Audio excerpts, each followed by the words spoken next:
دوستو اگر ہماری ویڈیو اچھی لگے تو سبسکرائب ضرور۔ اعوذ باللہ من الشیطان الرجیم، بسم اللہ الرحمن الرحیم، الحمد للہ رب العالمین، الصلاۃ والسلام علی اشرف الانبیاء والمرسلین، اما بعد فقد قال اللہ تبارک و تعالی فی القرآن المجید والفرقان الحمید وقولہ الحق، بسم اللہ الرحمن الرحیم، سبحان الذی اسری بعبدہ لیلا من المسجد الحرام الی المسجد الاقصی الذي باركنا حوله لنريه من آياتنا إنه هو السميع البصير۔ السلام علیکم سامعین کرام، آج کے اس ویڈیو میں جناب رسالت مآب کا معراج پر جانا، معراج کا کرنا اور جو حالات و واقعات پیش آئے اور جو رسالت امام نے خود بتائے یا ائمہ تحریم سے جو روایات ہیں، آج ان کا ذکر کیا جائے گا۔ ترجمہ ہے جو میں نے آیت تلاوت کی ہے، یہ سورۃ بنی اسرائیل پارہ نمبر 15 ہے، آیت نمبر 1 ہے۔ یعنی پاک ہے وہ خدا جس نے اپنے بندے کو ایک رات میں مسجد حرام سے مسجد اقصیٰ کی سیر کرائی، جس کو ہم نے برکت دی تاکہ ہم اس کو اپنی عظمت و جلال کی نشانیاں دکھائیں۔ بے شک وہ ہر چیز کو سنتا ہے اور جانتا ہے۔ یعنی یہ تھی جناب رسالت مآب کے معراج کے بارے میں جو قرآن میں آیت نازل ہوئی ہے، اس کا ذکر ہے۔ واضح ہے کہ آیات کریمہ اور حدیث متواترہ سے ثابت ہو چکا ہے کہ خداوند حکیم و خبیر نے سرور کائنات صلی اللہ علیہ وسلم کو ایک شب میں مکہ معظمہ سے مسجد اقصیٰ کی جانب اور وہاں سے سدرۃ المنتہی اور عرش اعلیٰ کی، یعنی عرش اعلیٰ آخری عرش تک سیر کرائے، عجائب دکھائے اور پوشیدہ اسرار اور بے انتہا معارف حضرت پر القاء کیے، اور حبیب خدا نے بیت المعمور میں عرش اعلیٰ کے نیچے عبادت میں قیام فرمایا اور ارواح انبیاء سے ملاقات کی اور بہشت میں جا کے بہشت والوں کے منازل مشاہدہ فرمائے۔ حدیث متواترہ خاصہ و عامہ دلالت کرتی ہیں۔ یعنی یہ جو بات ہو رہی ہے جناب رسول پاک کے معراج کے جانے کا واقعہ، جس طرح کہ بتایا گیا پہلے بھی کہ جناب رسالت مآب جاتے ہیں معراج پر، رات تھی۔ علی ابن ابراہیم نے باسند حسن حضرت صادق سے روایت کی ہے کہ ایک رات جبرائیل و میکائیل اسرافیل علیہم السلام حضرت کے واسطے براق لائے۔ ایک فرشتے نے لگام پکڑی، دوسرے نے حضرت کی رکاب اقدس اور تیسرے نے اس پر کپڑے درست کیے۔ براق خاموش کھڑا ہوا تھا کہ جبرائیل نے اس کے منہ پر ہاتھ مارا اور کہا کیوں خاموش ہو؟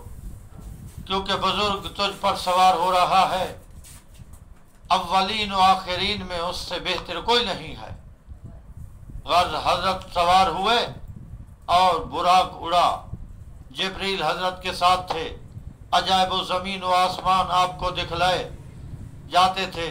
حضرت سلم فرماتے ہیں کہ اثناء راہ میں ایک منادی نے دائیں جانب سے مجھے ندا دی، پکارا، میں ملتفت نہ ہوا۔ پھر دوسرے نے بائیں جانب سے ندا دی اور مجھے پکارا، میں نے جواب نہ دیا۔